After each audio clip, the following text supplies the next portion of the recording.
ব্যথা পেলে পুরুষ হাসে আর সুখের দিনে কাঁদে। নীরবে একাকী জ্বলে যাওয়া একজন পুরুষ জীবনের চূড়ান্ত সাফল্যে পৌঁছে সবার আগে বোধহয় তার প্রিয়জনকেই খোঁজে। ঠিক যেমনটা খুঁজছিলেন কেপ ভার্দের এই ৪০ বছর বয়সী গোলরক্ষক ভোজানিয়া। যখন গোটা দুনিয়া তার দুর্দান্ত সব সেভে মুগ্ধ, তখন এই মানুষটার মনের ভেতর বইছিল এক চরম আফসোসের ঝড়, যার কারণ তার রত্নগর্ভা মা। জীবনের সবচেয়ে বড় আর দামি দিনটিতেই মায়ের গ্যালারিতে থাকার কথা ছিল, কিন্তু শেষ মুহূর্তে ভিসা না হয় মায়ের সেই অনুপ্রেরণা আর পাওয়া হল না ভোজানিয়ার। আর তাই তো ম্যাচ জয়ের পর কোটি ভক্তের করতালির মাঝেও মাঠের এক কোণে শিশুর মতো অঝরে কাঁদলেন এই গোলরক্ষক।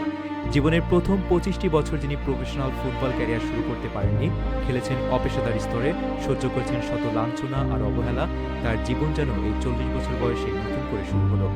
মাত্র ৯০ মিনিটের এক অবিশ্বাস্য ম্যাচ, যেখানে অন্তত ৭টি নিশ্চিত গোল ঠেকিয়ে ভোজানিয়া যেন সব অবহেলার জবাব দিলেন কড়াই গন্ডায়।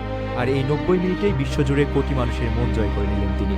ম্যাচের আগে যেখানে তার ইনস্টাগ্রামের ফলোয়ার ছিল মাত্র ৪৬,০০০, সময়ের ব্যবধানে সেই ভালোবাসার সংখ্যা আর ছাড়িয়েছে ৩.৫ মিলিয়ন বা ৩৫ লাখের ঘর। স্রষ্টা আসলেই ধৈর্যশীলদের খালি হাতে ফেরান না। ভোজানিয়ার এই গল্প আমাদের মনে করিয়ে দেয়, হতাশা ভেদ করে একবার বাইরে এসে দাঁড়ান, জীবন আসলেই সুন্দর।